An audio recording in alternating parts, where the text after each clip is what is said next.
오늘은 자본주의의 핵심 원리에 대해서 이야기를 해보고자 합니다. 이것만 알아도 자본주의와 대부분의 현상들이 이해가 갈 거예요. 바로 수요와 공급에 대한 이야기입니다. 수요와 공급에 대한 이해도가 높은 사람은 사업의 방향이나 투자, 게다가 인간관계까지 설정할 수 있게 되죠. 따라서 여러분이 수요와 공급을 올바르게 보는 관점을 장착한다면 성공할 수 있는 길이 보인다고 해도 과언이 아닐 겁니다. 그럼 시작해 보겠습니다. 당연한 이야기지만 돈을 벌려면 돈의 수요가 몰리는 곳에 먼저 가 있으면 됩니다. 사업을 하든 주식을 하든 부동산에 투자를 하든 말이죠. 그럼 돈의 수요가 몰리는 곳은 어딜까요? 가치가 있는 곳이겠죠. 그런데 이 가치는 또 수요와 공급에 따라서 정해집니다. 아무도 찾지 않으면 가치가 없어지고 반대로 모두가 찾는다면 가치는 올라가게 되죠. 그러니까 아무도 안 사거나 못 살 때 사서 누구나 살 수 있을 때 팔면 돈을 벌 수 있습니다. 이 당연한 원리를 10년 전에만 제대로 알았어도 좋았을 텐데 말이에요. 수요와 공급 원리를 주식과 부동산에 한번 대입해 볼게요. 주식과 부동산의 가치는 언제 올라가나요? 네, 수요 대비 공급이 부족할 때입니다. 그런데 이 수요라는 건 참 다양한 원인에 의해서 조절되는데요. 금리에 의해서 조절되기도 하고요. 심리나 본능에 의해서 조절되기도 합니다. 금리가 높을 땐 빚을 내서 사업을 하는 기업들이 힘들어집니다. 그럼 주가도 떨어지겠죠. 또한 빚을 내서 부동산을 사는 사람들의 수요가 줄어드니 부동산 가격도 떨어집니다. 그리고 이때 사람들의 심리는 더 떨어질 거라는 두려움을 가지고 있죠. 즉, 수요가 적은 상태가 됩니다. 돈을 벌려면 바로 이때 사야 합니다. 미리 공부하고 지켜보던 주식이나 부동산을 아무나 못 살 때 사는 거죠. 그리고 금리가 싸져서 누구나 빚을 내서 살 수 있게 되면 어떻게 되나요? 거래량이 늘어나게 되겠죠? 수요가 늘어나니까 가격은 올라갑니다. 사람들은 가격이 계속 오르니 더 사고 싶어지고 두려움은 이내 환호로 바뀝니다. 그럼 이때 팔아서 돈을 버는 거죠. 이처럼 수요와 공급의 원리를 볼 줄 알면 돈을 벌 수 있습니다. 이게 바로 자본주의 게임의 법칙이니까요. 우리나라에는 사업이나 주식으로 부자가 된 사람보다 부동산으로 부자가 된 사람이 더 많은데요. 왜 그런지 아시나요? 이 또한 수요와 공급의 관점으로 보면 이해하기가 쉽습니다. 부동산은 주식에 비해 돈의 단위가 크죠. 큰 돈을 써야만 소유할 수 있기 때문에 수요자에 비해 시장에 참여할 수 있는 사람은 제한적입니다. 게다가 사람들의 수요가 몰리는 곳, 즉 사람들이 살고 싶어하는 입지도 굉장히 제한적이죠. 이렇게 공급에 비해 수요가 많은 상태에서 발생되는 심리를 심리학적 용어로 희소성의 원칙이라고 하는데요. 한정된 공급은 사람들의 소유 욕구를 자극하고 부동산을 더 가치 있게 만들어줍니다. 땅은 공장에서 찍어내는 소모품이 아니기에 인구 밀집이 높은 곳의 가치는 계속 높아지게 되고 그곳을 소유한 사람은 점점 부자가 되는 셈이죠. 반면 주식은 적은 자본을 가지고도 충분히 접근이 가능합니다. 쉽게 얻을 수 있기 때문에 사람들의 욕망을 자극하기에는 부족할 수 있죠. 하지만 소액으로 할 수 있는 투자기 때문에 대중성이 있어서 열풍이 불기 쉽습니다. 그렇기에 주식도 대중의 수요가 몰려들 곳을 미리 찾아서 먼저 돈을 넣어둔다면 부자가 될 수 있죠. 이번엔 수요와 공급 원리를 진입장벽의 관점에서 살펴보겠습니다. 부동산 투자에 관심이 있는 분이라면 상가 투자가 위험하다는 말을 들어보셨을 거예요. 물론 상가도 상권에 따라서 수익률이 달라지겠지만 수요와 공급 관점에서 보자면 상가는 넘쳐납니다. 즉 수요에 비해서 공급이 넘치고 이는 진입장벽이 낮다는 걸 뜻하죠. 반면에 아파트는 청약통장 같은 진입장벽이 있습니다. 그러니 돈이 있다고 해도 누구나 분양받을 수 있는 게 아니죠. 수요에 비해 공급이 부족하니 가격이 오르게 됩니다. 상가나 빌라, 단독주택이나 오피스텔은 청약통장이 필요 없죠. 진입장벽이 낮기에 수익도 별 볼 일 없다고 볼 수 있습니다. 게다가 지금은 온라인 시대로 거리가 점점 사라지고 있는데요. 인터넷이 대신할 수 없는 문화적 욕구를 충족할 수 있는 곳이 아니라면 투자 성공하기가 쉽지 않을 겁니다.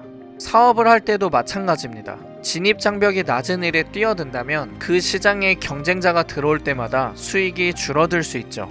그래서 브랜딩을 하든 나만의 차별화 포인트를 만들어서 진입장벽을 높여야 돈을 지속적으로 벌 수 있습니다. 여기서 퀴즈를 하나 내볼게요. 진입장벽의 관점에서 프랜차이즈 사업은 어떨까요?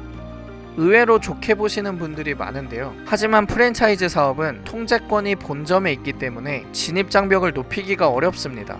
게다가 장사가 잘 되면 가맹점이 더 많이 늘어나게 되고 결국 내가 운영하는 곳의 매출이 분산되며 돈을 벌기가 점점 어려워지죠. 따라서 사업을 하든 주식이나 부동산 투자를 하든 진입장벽이 곧 돈이 되는 지점이라고 볼 수 있습니다. 그리고 진입장벽을 높여주는 것 중 하나는 브랜드라고 할 수 있죠. 삼성 갤럭시 폰을 줄 서서 산다는 말은 못 들어보셨죠? 근데 애플의 아이폰은 밤새 줄 서서 기다렸다가 샀다는 소식을 자주 접해보셨을 거예요. 게다가 아이폰을 쓰는 사람은 갤럭시로 갈아타지 않고 계속 아이폰만 쓰죠. 이처럼 브랜드는 진입장벽과 가치를 높여주는 역할을 합니다. 그럼 이러한 관점으로 봤을 때 앞으로 수혜를 볼 기업을 발굴할 수도 있겠죠? 당연한 얘기를 쭉 해온 것 같지만 사람들은 이러한 간단한 원리조차도 모른 채 행동합니다. 아니, 안다고 해도 본능대로 행동하죠. 이렇게 하면 잘 되겠지. 저렇게 하면 잘 되겠지.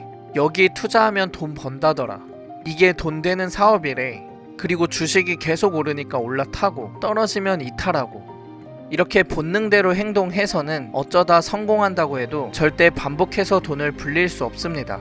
돈의 원리도 모른 채 열심히 한다면 더 빨리 망할 뿐이죠.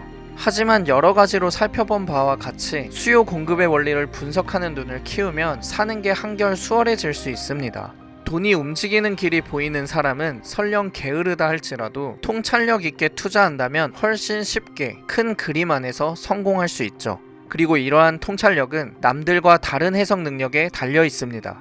같은 상황, 같은 정보를 가지고도 해석을 다르게 하는 능력 말입니다. 그럼 이러한 통찰력은 어디서 올까요? 유튜브? 아니면 실체도 모를 인터넷 댓글들? 전문가? 다 아닙니다. 남과 다르게 해석할 수 있는 능력은 바로 독서에서 나오죠. 시대를 거슬러도 변하지 않는 인간의 본성과 돈의 흐름, 사람이 살아가는 원리와 세상이 돌아가는 원리, 선악을 떠나 누가 실질적으로 이득을 보는지, 이런 본질적인 원리는 예나 지금이나 변함이 없습니다. 인문학, 지리학, 심리학, 행동경제학, 경제신문 등 계속 파고들고 읽고 또 읽다 보면 어느새 똑같은 재료를 가지고도 다른 해석을 하기 시작할 겁니다. 그리고 성공은 시장이 평가하지 못한 면을 볼 수 있는 안목을 가진 자에게 기회를 주죠. 내가 시장과 반대 입장에 서 있는데 시장이 틀리고 내가 옳다는 게 밝혀진다면 완벽한 성공을 맞이할 수 있습니다. 여러분이 시장이 미처 알지 못하거나 평가하지 못한 가치를 남보다 먼저 알고 싶다면 다방면으로 관심을 가지고 관찰해 보세요. 그리고 그 근거를 책에서 찾아보시길 바랍니다. 아이디어는 주변 사람에게서 나오지 않습니다. 전문가에게서도 나오지 않습니다. 온라인상의 댓글들은 더더욱 아니죠. 사업이나 주식, 부동산을 통해 큰 부를 이룬 사람들은 독서량이 압도적으로 많다는 공통점이 있습니다. 독서는 돈 버는 것과 분명한 상관이 있다고 볼 수 있어요. 책 안 읽고도 성공한 사람들이 있는데? 네, 상위 1%. 아무튼 내가 하는 노력이 허사가 되고 멍청한 짓이 되지 않으려면 자본주의 게임의 법칙을 익혀야 합니다. 막말을 하는 게 아니라 이게 진짜 현실이기 때문에 그래요. 직장인이 열심히 일해서 월급 받은 걸로 적금 들어서 부자 된 사람 보신 분 있으신가요? 저는 본 적 없습니다. 그럼 빚을 통해 사업이나 투자를 해서 부자 된 사람 보신 분 있으신가요? 찾아보면 정말 많죠. 열심히 일하고 저축하고 모으는 건 부자가 되기 위한 필요 조건이지 충분 조건이 아닙니다. 돈 많이 벌어서 더 이상 하고 싶지 않은 일을 하지 않고 마주하고 싶지 않은 사람들을 보지 않고 원하는 곳에서 원하는 일을 하며 시간을 보내길 원한다면 열심히 일하고 저축하는 것 외에 주식과 부동산 투자를 잘 해야 합니다. 그리고 투자를 잘 하려면 먼저 자본주의 게임의 법칙을 잘 알아야 하죠. 금융 문맹으로 사는 건 나만 괴롭고 끝나는 게 아닙니다. 하필이면 후대까지 이어지죠. 인생은 열심히 한다고 다 잘 되는 게 아닙니다. 엉뚱한 곳에서는 열심히 삽질을 한다 한들 얻을 수 있는 게 없잖아요. 따라서 무작정 노력하기 전에 전략적으로 사고하는 법을 배워야 인생이 편해질 겁니다. 왜냐하면 우리가 살고 있는 자본주의 시대는 시간이 절대로 화폐 보유자 편이 아니기 때문이죠. 자본주의 게임을 잘한 비즈니스 하나를 예로 들어볼게요. 바로 보험업계입니다. 보험은 지금의 화폐를 받고 후일에 실제 가치가 떨어진 화폐로 지불을 약속하는 비즈니스이기 때문이죠. 한마디로 인플레이션에 가장 유리한 비즈니스라고 할 수 있습니다. 한국 종합주가 지수를 보면 모든 업종 지수가 1980년에 똑같이 100에서 시작했는데 보험 업종 지수는 가장 높은 지수를 기록하고 있어요. 이건 우연이 아닙니다. 보험업에 종사하거나 보험 주식에 투자한 사람은 자신의 재능과 노력에 상관없이 남보다 더 많은 돈을 벌게 된 점 말이에요. 이게 자본주의 게임을 할 줄 아는 사람과 모르는 사람의 차이입니다. 근데 자본주의 게임의 법칙을 모르고 허리띠 졸라매고 안 먹고 안 쓰고 그렇게 노력을 한다면요, 인플레이션이 월급보다 더 빨리 올라서 본인은 점점 가난해진다는 것도 모른 채 결국 삶을 비관하게 됩니다. 그래서 제가 매 영상마다 다방면으로 공부하시는 걸 추천드린다고 말씀드리는 거예요. 기왕 사는 인생, 노력이 의미가 있어지고 내가 사는 동안 더 많은 시간을 행복한 시간으로 채우기 위해서 말입니다. 하지만 이런 생각이 드시는 분도 계실 텐데요. 나는 월급이 적어서 투자나 사업은커녕 저축도 힘든데 뭘 어떻게 해야 하나?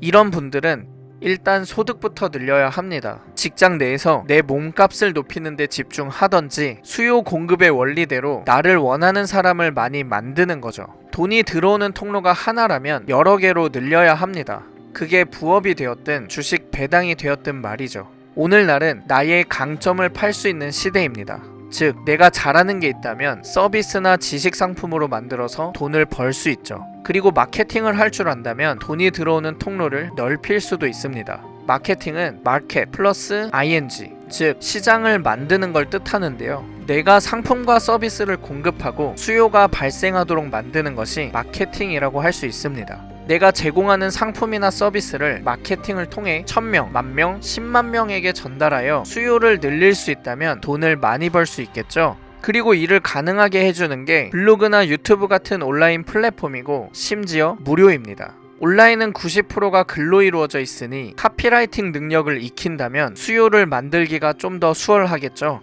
근데 이런 말을 하면 꼭 성공팔이니 책팔이니 하는 댓글들이 달리는데요. 자본주의 시대에 가치를 만들어서 공급하고 수요가 발생하는 건 자연스러운 일입니다. 그리고 지식 서비스나 상품은 서로의 효율성을 높여주는 좋은 일이죠. 물론 상품과 서비스의 가치가 가격보다 떨어진다면 저도 문제가 되는 게 맞다고 생각합니다. 하지만 대안도 없이 비난만 하는 사람들 대부분이 단어나 문장에만 매여가지고 전체 맥락을 이해하지 못하더라고요. 잘 알아보지도 않고 본인의 작은 경험과 사고에 기반하여 그게 되겠어? 안 된다.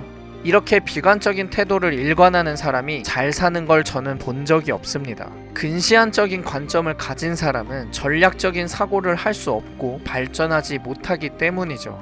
그리고 자신의 노동만 파는 사람은 시간이 흐를수록 점점 힘들어질 겁니다.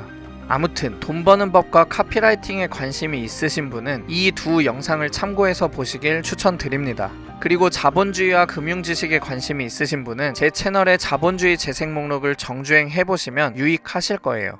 다음 영상은 조금 예민할 수도 있는 주제지만 알면 도움이 될 이야기, 정치와 돈의 흐름에 대한 주제로 찾아뵙겠습니다. 시청해주셔서 감사합니다. 이상 어치버였습니다.